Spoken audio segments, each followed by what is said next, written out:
Hello teachers, it's Teacher Marilyn. I'm back again and I wanted to make a quick instructional video about TPR, Total Physical Response.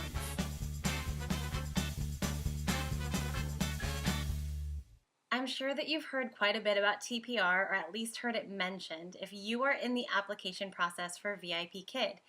Now, TPR is Total Physical Response, and it is a necessary strategy in an ESL classroom. So what is TPR? It stands for Total Physical Response. This is a strategy that was created by Dr. James Asher way back in the 1960s. He wanted to figure out how to help students who are learning a second language acquire a language rather than just learn it. Remember, language learning is kind of what we probably did in high school, where you sit down and it's very formal. You learn the nouns, you learn the verbs, you conjugate them depending on the subject and the order of the sentences, etc. But language acquisition is really quite different. It's what our kids do when they're learning to speak as babies. They learn from the environment what words mean.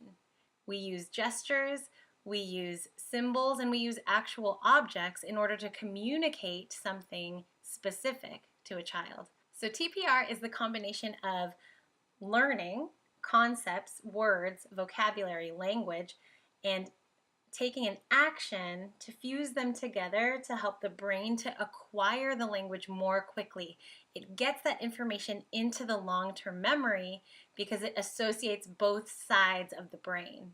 TPR is incredibly important when you are teaching a second language. So, it's important for you to know that there are actually 3 types of TPR. The first you've probably seen. It's called Instructional TPR. Instructional TPR is when you want to give instructions or classroom commands to your student, but you don't want to use a bunch of incidental language, unnecessary words to communicate a process. So if I want to tell a student a word that they need to focus on, but I don't want to say, here's a word you need to focus on, I point at my mouth. So if you've watched any YouTube videos out there that walk you through the VIPKid application process, you've seen teachers pointing at their mouth, and honestly, it's why I'm breaking out on my chin. Anyways, it's a different story. So you point at your mouth because you're signaling to a student with a consistent signal that says, look, I'm going to say something. So I would signal a word that they're going to focus on. If the word for that day is bike, then I would signal to them to pay attention to my mouth formation and the word that's coming out of it. Another signal that would follow that one naturally is cupping my hand behind my ear because it's their turn to say that word back. And I'm signaling, I'm going to listen to you now. It's your turn. But I don't even have to say the words, it's your turn. They understand. They know exactly what I want them to do. Instructional TPR includes circle, draw a line, trace, and a motion to go along with what the instructions are for the student to complete the task. The second type of TPR is educational TPR. This is where you use gestures and movements, but not any necessary objects to communicate a word, a phrase, or a concept. So I might use my hands to create a shape, and I would say the word ball. Ball. Ball, ball, ball. Ball. So I've communicated the idea of a ball without actually showing a ball. The third type of TPR is object TPR.